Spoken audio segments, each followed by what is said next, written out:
ہر قسم کی بڑائی، بزرگی، برتری اللہ وحدہ لا شریک خالق کائنات مالک ارض و سما کے لیے ہے۔ درود و سلام ہو اللہ کے تمام نبیوں پر، خصوصاً محمد رسول اللہ صلی اللہ علیہ وسلم پر۔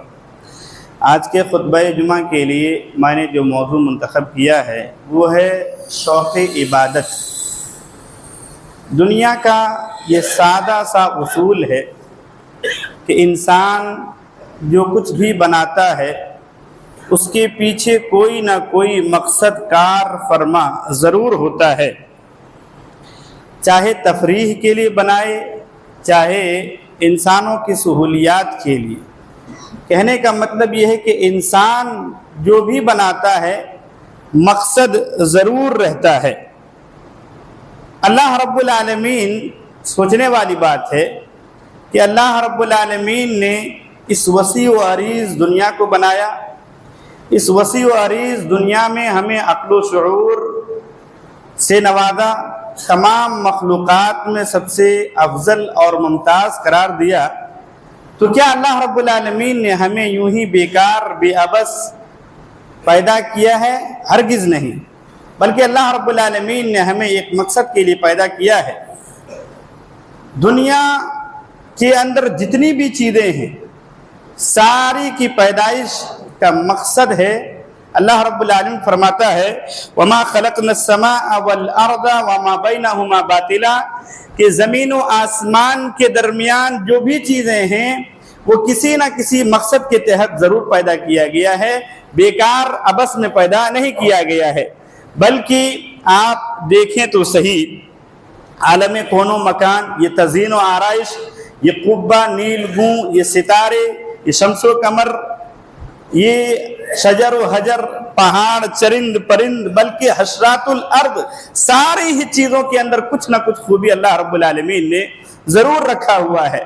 بلکہ اللہ رب العالمین نے سورہ آل عمران کے اندر فرمایا کہ مومن بندوں کی ایک پہچان یہ ہے کہ مومن بندے دنیا جہاں کے اندر جو بھی چیزیں ہیں ان چیزوں میں غور و فکر کرتے ہیں، اور غور و فکر کرنے کے بعد کہتے ہیں ربنا ما خلقت هذا باطلا سبحانک فقنا عذاب النار، اے اللہ رب العالمین تو نے دنیا کے اندر جو بھی پیدا کیا ہے بیکار نہیں پیدا کیا ہے، بلکہ پیدا کرنے کے پیچھے کوئی نہ کوئی مقصد ہے، اور تو لایانی چیزوں کو پیدا کرنے سے پاک ہے۔ فقنا عذاب النار، اے اللہ رب العالمین لہذا ہمیں تو جہنم کے عذاب سے بچا۔ میرے بھائیوں، جب پتہ چلا کہ ساری چیزوں کو پیدا کرنے کا مقصد ہے اور ہم انسانوں کو بھی اللہ رب العالمین نے کسی نہ کسی مقصد کے لیے پیدا کیا ہے، اور وہ مقصد سارے ہی لوگ جانتے ہیں، وہ مقصد کیا ہے؟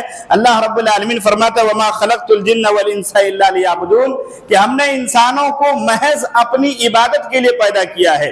صدیاں گزر چکی ہے دنیا بنانے کے بعد، صدیاں کیا کتنوں ہی پشتے خاندان گزر چکی ہیں۔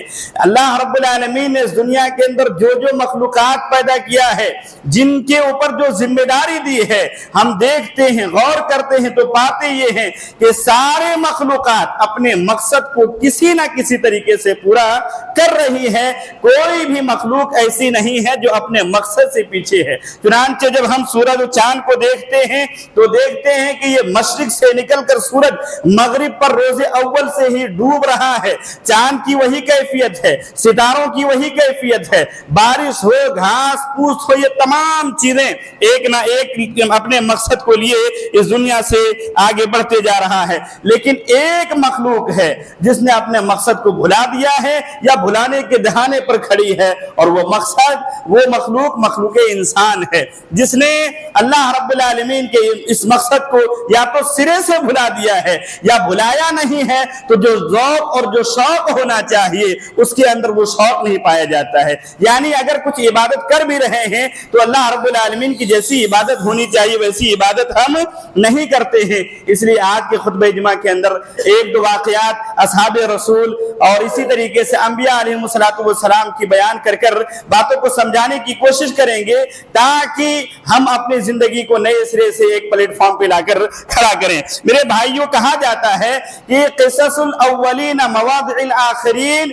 کہ پہلوں کی باتیں، پہلوں کے واقعات بعد والے لوگوں کے لیے نصیحتوں کا مجموعہ ہوتا ہے، پند و نصائح اس کے اندر بہت سارے چھپے ہوئے ہوتے ہیں۔ اسی لیے جب ہم قرآن عزیز کا مطالعہ کرتے ہیں، پڑھتے ہیں، تو ہم دیکھتے ہیں اللہ رب العالمین نے بکثرت انبیاء علیہ السلام نیک صالح لوگوں کا قرآن کے اندر ذکر کیا ہے، تاکہ بعد والے لوگوں ان واقعات کو پڑھ کر، بعد والے آنے والے ان واقعات کو پڑھ کر اپنے اندر سدھار پیدا کریں۔ چنانچہ ہم دیکھتے ہیں کہ قرآن کے اندر اللہ رب العالمین نے حضرت محمد رسول اللہ صلی اللہ علیہ وسلم کے اخلاق حسنہ کا ذکر کیا ہے۔ جب قرآن پڑھتے ہیں تو پاتے ہیں کہ یوسف علیہ السلام کے پاک دامنی کا ذکر ہے، جب قرآن پڑھتے ہیں تو پاتے ہیں ابراہیم علیہ السلام کی استقامت کا ذکر ہے، جب قرآن پڑھتے ہیں تو پاتے ہیں یعقوب و ایوب کے صبر کا ذکر ہے، جب قرآن پڑھتے ہیں تو ہم پاتے ہیں کہ موسیٰ علیہ السلام پر دیے گئے معجزات کا ذکر ہے، جب ہم قرآن پڑھتے ہیں تو ہم پاتے ہیں کہ اللہ رب العالمین نے توحید کی حفاظت کرنے والے ایک قوم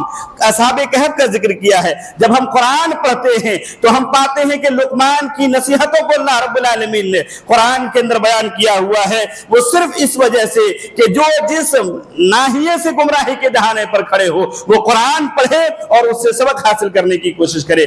المہم جناب محمد رسول اللہ صلی اللہ علیہ وسلم کو جب دیکھتے ہیں تو عبادت کے نظریے سے دیکھتے ہیں، اللہ کے نبی صلی اللہ علیہ وسلم کے اندر عبادت کا شوق کتنا پایا جاتا تھا، کس طریقے سے عبادت کرتے تھے، اس کو سنیں اور اپنا ہم موازنہ کریں کہ ہم کہاں پر کھڑے ہیں۔ حضرت مغیرہ رضی اللہ تعالیٰ عنہ کہتے ہیں قام النبی صلی اللہ علیہ وسلم حتی تورمت قدماہ فقیل لہ، اللہ کے نبی صلی اللہ علیہ وسلم نماز پڑھا کرتے تھے، نفلی نماز پڑھا کرتے تھے، اتنی لمبی لمبی نمازیں پڑھا کرتے تھے کہ آپ صلی اللہ علیہ وسلم کے قدم مبارک میں سوجن آ جایا کرتا تھا، ورم آ جایا کرتا تھا۔ کہتے ہیں اللہ کے نبی صلی اللہ علیہ وسلم سے کہا جاتا تھا غفر اللہ لک ما تقدم من ذنبک وما تأخر، اللہ کے نبی صلی اللہ علیہ وسلم آپ اتنی جدوجہد کیوں کرتے ہیں، آپ اتنا پریشان کیوں ہوتے ہیں؟ اللہ رب العالمین نے تو آپ کے اگلے گناہ، پچھلے گناہ، سارے گناہوں کو معاف کر دیا ہے، لیکن اس قدر عبادت کیوں کرتے ہیں؟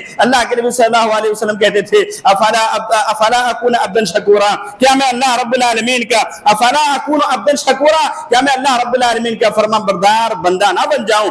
یہ اللہ کے نبی صلی اللہ علیہ وسلم کی عبادت کا عالم ہے۔ بلکہ میرے بھائیوں غور کریں گے تو صحیح مسلم کتاب الطہارہ کی ایک روایت ملتی ہے جس کے راوی حضرت انس بن مالک اور حضرت حذیفہ رضی اللہ تعالیٰ عنہ ہیں۔ حضرت حذیفہ رضی اللہ تعالیٰ عنہ اپنا واقعہ بیان کرتے ہیں، کہتے ہیں ایک دن اللہ کے نبی صلی اللہ علیہ وسلم کے ساتھ میں تہجد کی نماز میں آ کر کھڑا ہو گیا، اور کھڑا ہونے کا معاملہ یہ تھا کہ اللہ کے نبی صلی اللہ علیہ وسلم نے فاتحہ کے بعد سورہ بقرہ کی تلاوت شروع کر دی اور پڑھتے گئے، اور آپ کے پڑھنے کا انداز یہ تھا کہ ہر حرف کی ادائیگی بڑے آسانی کے ساتھ کر رہے تھے، ترتیل کے ساتھ قرآن پڑھ رہے تھے۔ میں نے دل ہی دل میں کہا کہ 100 آیت پڑھیں گے اس کے بعد آپ رکوع کر لیں گے۔ کہتے ہیں 100 آیت کو جب آپ صلی اللہ علیہ وسلم پار کر گئے، میں نے کہا ہو نہ ہو آپ پورے سورہ بقرہ پڑھیں گے اس کے بعد رکوع کریں گے۔ کہتے ہیں سورہ بقرہ ختم ہونے کے بعد سورۃ النساء کو شروع کر دیا، اس سورت کے بارے میں بھی یہی تصور کیا، سورہ آل عمران کو پڑھ کر ختم کر دیا گیا۔